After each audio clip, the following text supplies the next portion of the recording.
போல் தேவனில்லை, உம்மை அல்லாமல் மீட்பரில்லை.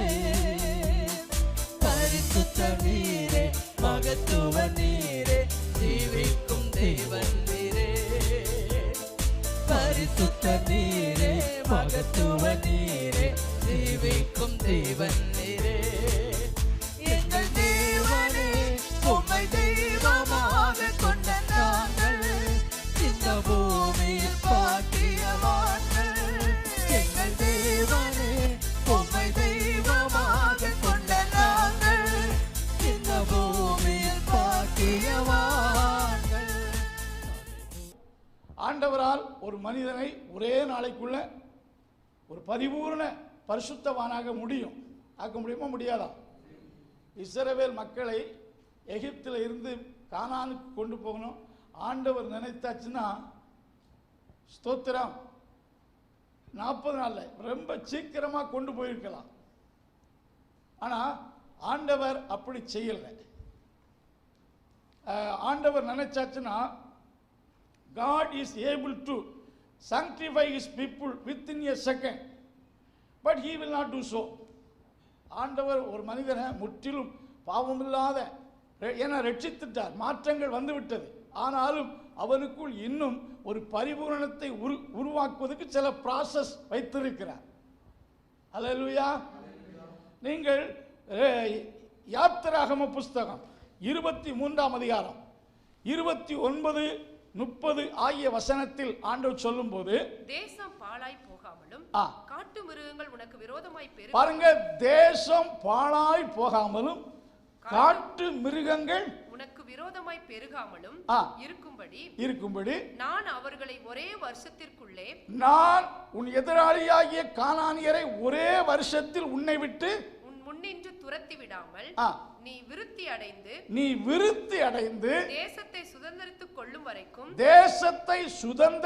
கொள்ளும் வரைக்கும் அவர்களை கொஞ்சம் கொஞ்சமாய் உன் முன்னின்று துரத்தி விடுவேன். கொஞ்சம் கொஞ்சமாக உன் நடுவில் இருந்து அவர்களை என்ன செய்வேன்? துரத்தி விடுவேன். ஒரே நாள்ல ஒரே வருஷத்துல துரத்தி விட அவரால் முடியும்.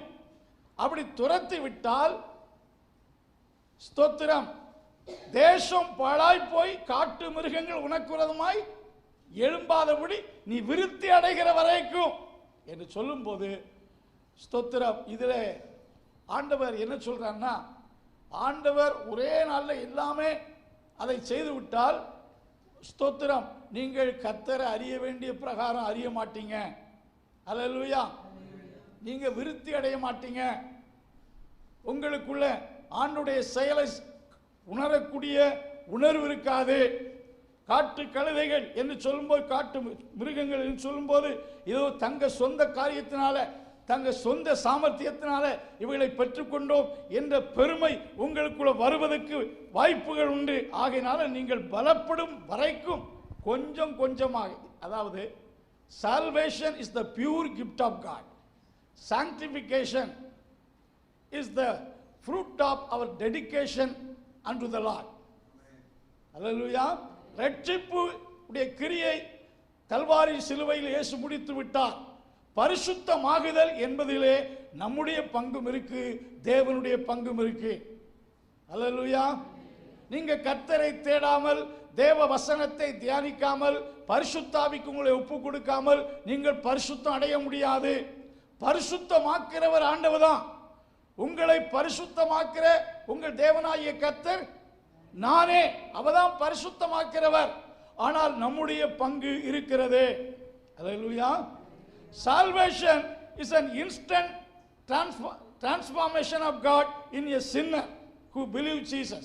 But sanctification is the continual action of God, is the redeemed people of God. Hallelujah. ரட்சிப்பு என்பது பாவியாகி ஒரு மனிதனிடத்திலே தேவன் செய்யக்கூடிய ஒரு செயல்.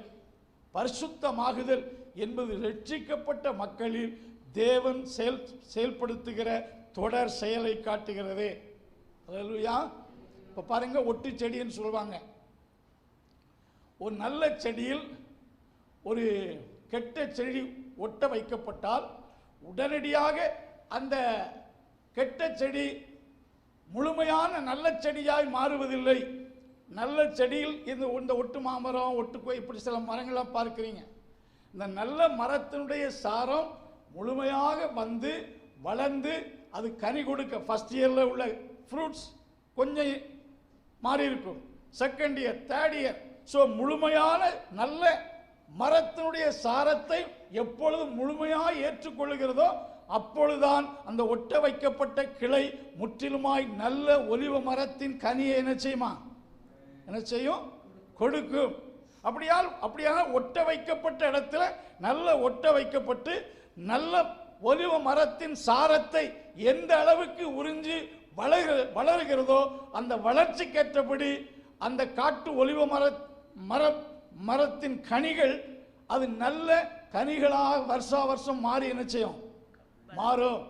இது போல நாம மோசமானவர்களாக இருந்தோம், நல்ல மரமாகிய கிறிஸ்துவோடு ஒட்ட வைக்கப்பட்டிருக்கிறோம். ஸோ நமக்குள்ள இந்த மாற்றம் கிராஜுவலாக மாறிக்கொண்டே இருக்கிறது. அல்லேலூயா, அல்லேலூயா, கர்த்தருக்கு ஸ்தோத்திரம். நம்மை தேவ சாயலாக மாற்றுவது தேவனுடைய திட்டம். அதை அவர் செய்கிறார். அதற்காகவே பரிசுத்த ஆவி நமக்கு கொடுக்கப்பட்டிருக்கிறார். God is working to fulfill his plan in every believers. நம்ம எல்லாருடைய வாழ்க்கையிலும் அதை நிறைவேற்ற கர்த்தர் செயல்பட்டு கொண்டிருக்கிறார். அல்லேலூயா. எப்பொழுது இந்த வேலை அல்லது இந்த காரியத்தை செய்தார் என்றால் ஆண்டவர் ஸ்தோத்திரம் தீர்மானித்தார், ஆதியிலே தீர்மானித்தார். ஸோ அதை நமக்குள்ள செயல்பட்டு கொண்டு வருகிறார். நம்முடைய ஹோல் லைஃப் டைம் என்பது இந்த உலகத்தில் உயிரோடு இருக்கக்கூடிய காலம் அளவும் நம்மை பரிசுத்தமாக்கி தேவ சாயலாக்கும் அந்த ப்ராசஸ் நம் ஒவ்வொருடைய வாழ்க்கையில் என்ன செய்யும்? நடந்துக்கிட்டே இருக்கு. இந்த ப்ராசஸில் சில தோல்விகள் வரலாம், சில குறைவுகள் வரலாம், சில வீழ்ச்சிகள் வரலாம். அதெல்லாம் வரும்போது நாம் டிசப்பாயிண்ட் ஆகி கிறிஸ்துவை விட்டு விலகி போய் விடக்கூடாது. அல்லேலூயா. எல்லாவற்றுக்கும் ஒரு ப்ராசஸ் இருக்கு. ஒரு கூழாங்கல் அப்படியே வானத்திலிருந்து விழுவதில்லை. அது உருளையான நல்ல கரடு முரடெல்லாம் நீக்கப்பட்ட கல்.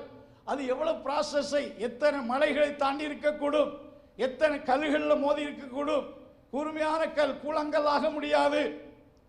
தாவீது போய் கூழாங்கல்ல எடுத்தாது, பல நீரோட்டத்திலே அங்குமிங்கு மோதி அடித்து அது அப்படியே பாலிஷ் ஆகிறது. ஒரு கல் கூழாங்கல் ஆக்குவதற்கு சில ப்ராசஸ் இருக்கிறது. அல்லேலூயா. ஒரு பட்டர்ஃப்ளையாய் பறந்து நல்ல கவர்ச்சிகரமான ஒரு ஸ்தோத்திரம் ஒரு பூச்சியாக பறப்பதற்கு அது சில ப்ராசஸை தாண்டி வருகிறது. அல்லேலூயா. ஒரு குழந்தை ஒரு தாயின் கற்பத்தில் வளர்ந்து உருவாகுவதற்கு ஆண்டவர் சில வாரங்கள் அங்கே அது சில ப்ராசஸை தாண்டி வளர்ந்து வருகிறது. முழுமையான பறப்பதற்கேற்ற வளர்ச்சி வரும்போது அது பறக்கிறது. ஒரு கட்டடத்தை கட்டுவது உடனே கட்டடம் ஒரே நாளில் எழும்புவதில்லை. ஒரு அழகான கட்டடத்தை இன்றைக்கு பார்க்கிறோம் என்றால் அந்த கட்டடத்துக்கான ப்ராசஸ் வேலைகள் தொடர்ந்து நடந்தன. அந்த என்ஜினியர் அதை செய்து கொண்டிருந்து ஒரு நாள் அது கம்ப்ளீட் ஆகும்போது இவ்வளவு அழகான பெரிய வீட்டை கட்டினாரா என்று ஆச்சரியப்படுகிறோம். ஆண்டவர் ஸ்தோத்திரம் சிறந்த நிபுணர். நம்மை மோசமான நம்மை தேர்ந்தெடுத்து உருவாக்கி வருகிறார். அல்லேலூயா. ஒரு பெரிய மரம் ஒரே நாள்ல ஒரு இரவுக்குள்ளே தோன்றி கனி கொடுப்பதில்லை. அது பல ப்ராசஸை தாண்டி சின்ன செடி அப்படியே வளர்ந்து ஒரு பெரிய மரமாகி திரளான கனிகளை கொடுக்கிற மரமாய் இருப்பது போல ஆண்டவர் நமக்குள்ளே இந்த கிரியையை ஆரம்பித்திருக்கிறார். அல்லேலூயா. இவர் ஹோல் டைம் லைஃப் டைம் அது ஒரு ப்ராசஸ். ஆகையால் தான் கர்த்தருடைய வார்த்தை சொல்லுகிறது, பரிசுத்தமாகிறவன் இன்னும் என்ன செய்யட்டும்? நம்மை பரிசுத்தமாக்கும் பணியை, நம்மை தேவ சாயலாக்கும் பணியை ஆண்டவர் ஏற்கனவே உன்னதத்தில் நினைத்திருந்தார். அதை ரட்சிப்பிலே ஆரம்பித்தார். கிறிஸ்துவின் நாள் வரைக்கும் அதை தொடர்ந்து செய்து கொண்டிருக்கிறார். ஆகையினால நான் முற்றிலும் தேறினேன் என்று யார் என்ன செய்யக்கூடாது? பவுல் தன்னை முற்றிலும் தேறின ஒரு பரிசுத்தவான் என்று ஒருபோது கருதவில்லை. பின்னானதை மறந்து